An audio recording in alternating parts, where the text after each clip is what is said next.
SIR যখন চলছে, SIR আবহে বিচিত্র ঘটনা, আজব কাণ্ড সামনে এসেছে।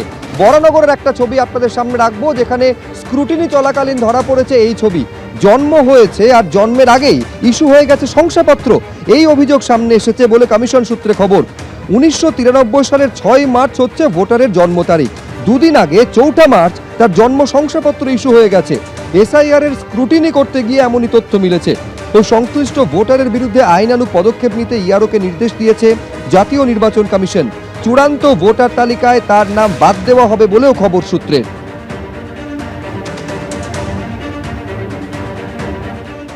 সারা ভারতবর্ষে এইরকম জাল তন্ত্র কোথাও চলেনি।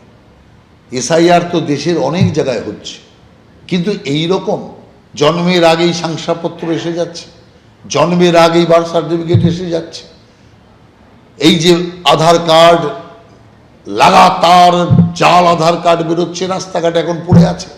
অতএব এইরকম একদম খোলাখুলিভাবে যে নকল, একমাত্র পশ্চিম বাংলাতেই হয়েছে।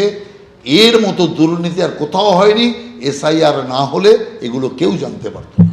জাতীয় নির্বাচন কমিশন এসআইআর নিয়ে যেভাবে অল্প সময়ের মধ্যে বিপুল কাজ চাপিয়ে দিয়ে মানুষকে হয়রান করছে, তার সঙ্গে আবার নানা রকম প্রবলেম হচ্ছে, সফটওয়্যারের প্রবলেম, এর প্রবলেম, তার প্রবলেম, অ্যাপের প্রবলেম। সেখান থেকে কিছু অসঙ্গতি, ভুল, নানা ধরনের। তারপরে আবার ওই বাবা বন্দ্যোপাধ্যায় লেখেন, ছেলে ব্যানার্জি লেখে কেন? আবার কেউ ব্যানার্জিতে জে ডবল ই লেখে, কেউ জে আই লেখে কেন? মানে এমন সব এই তড়িঘড়ি করে চাপিয়ে দিতে গিয়ে করেছেন যে এরা বিজেপি রাজনৈতিক স্বার্থ চরিতার্থ করতে, ফলে একটা দুটো এদিক ওদিক নানা রকম প্রশ্ন শোনা যাচ্ছে। সেগুলো প্রশাসনিকভাবেই সব ঠিকঠাক করার ব্যবস্থা। শিবখান তিনদার তিনজন মল্লার চৌপর দিনভর দেয় দূরপাল্লা। সত্যেন্দ্রনাথ দত্তের কবিতায় গতির অনুভব আমরা এভাবেই করেছি, কিন্তু জেনজিরা আরো দ্রুত গতিতে এগিয়ে যাচ্ছে।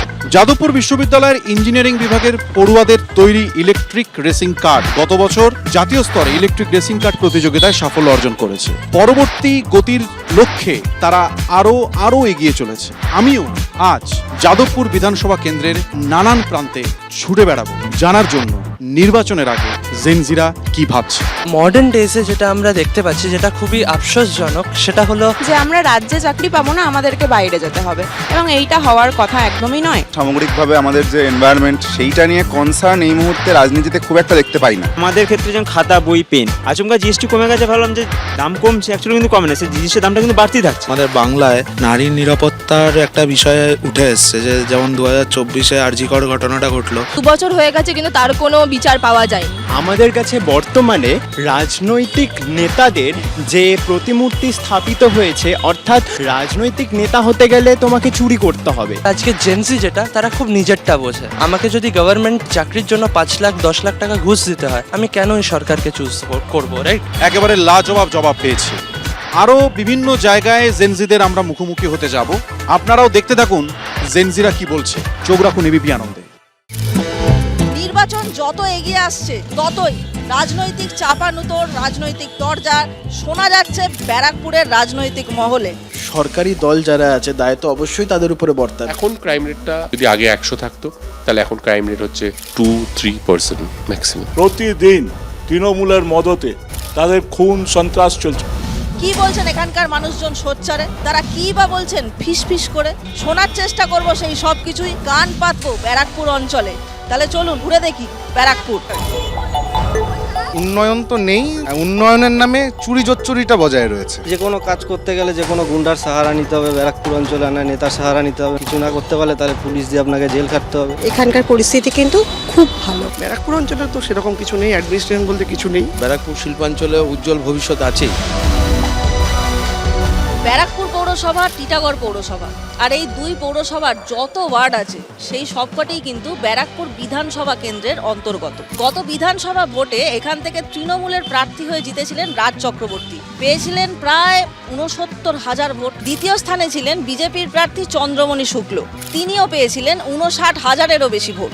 রাজ চক্রবর্তীকে এখানে শুধুমাত্র বিভিন্ন অনুষ্ঠানে পাওয়া যায়, সাধারণ মানুষ নিজের দুঃখ দুর্দশার কথা বলার জন্য রাজ চক্রবর্তীকে পান না। আমাদের মাননীয় মুখ্যমন্ত্রী মমতা বন্দ্যোপাধ্যায় মানুষের জন্য ৩৬৫ দিন ভাবে এবং নানা রকম ভাবে মানুষের পাশে থাকে। ব্যারাকপুর অঞ্চলকে ইন্ডাস্ট্রিয়াল ডেড বডি বলা হচ্ছে, কাদের ওপর দায় চাপাবেন? অবশ্যই তৃণমূল। সরকারি দল যারা আছে দায় তো অবশ্যই তাদের উপরে বর্তাবে। সবাই মিলে এটা করেছে, শুরু করেছে সিপিএম, তারপরে বিজেপি। তৃণমূলের যিনি বিধায়ক, তার নেতৃত্বে যারা এখন কাউন্সিলর হয়েছে, তার একটা বড় অংশ সমাজ বিরোধী। মানুষের হাতে কাজ নেই বলে এই ইন্ডাস্ট্রিয়াল বেল্টে ক্রিমিনালাইজেশন বাড়ছে। অনেকটা কন্ট্রোল, অনেকটাই ক্রাইম রেট কমেছে। এই বিভাজনের রাজনীতির বিরুদ্ধে আমরা মানুষের রুটি রুজির সংগ্রামকে নিয়ে এগোচ্ছি। ব্যারাকপুর অঞ্চলে তোলাবাজি বা সিন্ডিকেট চক্রের প্রভাব আছে? চারিদিকে ছড়িয়ে রয়েছে তোলাবাজি আর দাদা, এখানে গুন্ডা মাফিয়া রাজ চলে।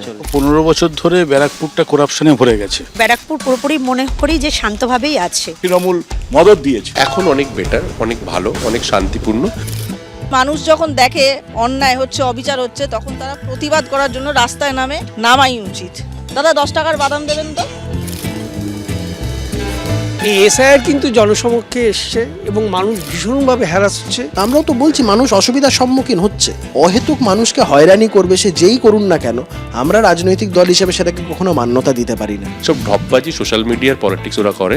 বেসিক্যালি ওদের কোনো কাজ নেই মানুষকে বিচলিত করা, মানুষকে বিব্রত করা। এটা কিন্তু একটা ব্যাড ডিমার্কেশন হবে। 2011 থেকে টিল আজকের ডেট অব্দি অন্তত বিগত 14-15 বছরে ব্যারাকপুর একটা জঞ্জালযুক্ত শহর হয়ে গেছে। এডুকেশন ফিল্ড এবং যে সমস্ত সেক্টরগুলো আছে যেখানে কিন্তু ম্যান পাওয়ারটা লাগেই, সেক্ষেত্রে সেই কর্মসংস্থানগুলো তো রয়েছে। আগের বছরের ডিসেম্বর মাসে প্রায় 4খানা কারখানা বন্ধ হয়ে গিয়েছে। এই বিষয়ে দায় কাদের ওপর বর্তায় বলে আপনার মনে হয়? সম্পূর্ণটা এই রাজ্যের শাসক দল যারা, যেখানে কলকারখানার জমি পাচ্ছে সেখানটা রিয়েল এস্টেটের প্রজেক্ট করবে, পয়সা করি কামাবে। কেন্দ্রীয় সরকারও এর জন্য দায়ী, এর জন্য আমাদের রাজ্য সরকারও দায়ী। শ্রমিকদেরকে ডিপ্রাইভ করে, মালিকদের সাথে একটা গোপন আতাত করে শাসক দলের নেতারা শুধু নিজেদের পকেট ভরতে ব্যস্ত। মোদি আর দিদির সেটিং সমস্তটা মালিকদের স্বার্থে। যখন নির্বাচন আসে তখন এরা বলে চটকল খুলে দেবো, আর তারপরে সব চটকলগুলো বন্ধ হয়ে যায়। সিপিএম এর সময় এদেরকে ডেট করে দেওয়া হয়, তারপরে আরো বেশি শেষ করে দিয়েছে সেন্ট্রাল গভর্নমেন্ট, যারা পাটের দাম বাড়িয়ে দিয়েছে। একটাই ইস্যু দুর্নীতি। ইন্টারনাল অনেক রকম কারণ হতে পারে, সেই কারণগুলো সব জট খুলে যাবে। আগামীতে কিন্তু সবকিছুই চালু হবে। ব্যারাকপুর পুরোপুরি মনে করি যে শান্তভাবেই আছে। রাস্তা প্রচন্ড আগের থেকে অনেক ভালো রাস্তাঘাট হয়েছে, আমরা সেফটি আছি। আগে যে অভাবটা ছিল সোসাইটিতে, আজকে কিন্তু সেই অভাবটা নেই। ব্যারাকপুরকে এইভাবে আর কেউ চিনতে পারে না। ব্যারাকপুরকে সবাই বললেই বলে তো বোমগুলির ব্যারাকপুর। এখনকার যারা পলিটিক্যাল দায়িত্বে রয়েছে তারা কেউ ওখানে ক্রাইম চায় না, তারা চায় শান্তি। আমরা আশঙ্কিত না, আমরা যে কোনো লড়াইয়ের জন্য প্রস্তুত। কলে জল আসবে কিনা আমি জানি না, কিন্তু এখানে যেখানে আমি দাঁড়িয়ে আছি, এখানে এলে জিভে জল অবশ্যই আসতে বাধ্য। কারণ আমি এই মুহূর্তে আছি বিরিয়ানির রাজধানী ব্যারাকপুরে, আর আমি নিজেকে আজ প্রমিস করেছি কাজ না মিটিয়ে কিন্তু বিরিয়ানি আমি খাবো না। তাহলে চলুন, বলেছিলাম কাজের শেষে বিরিয়ানি খাবো।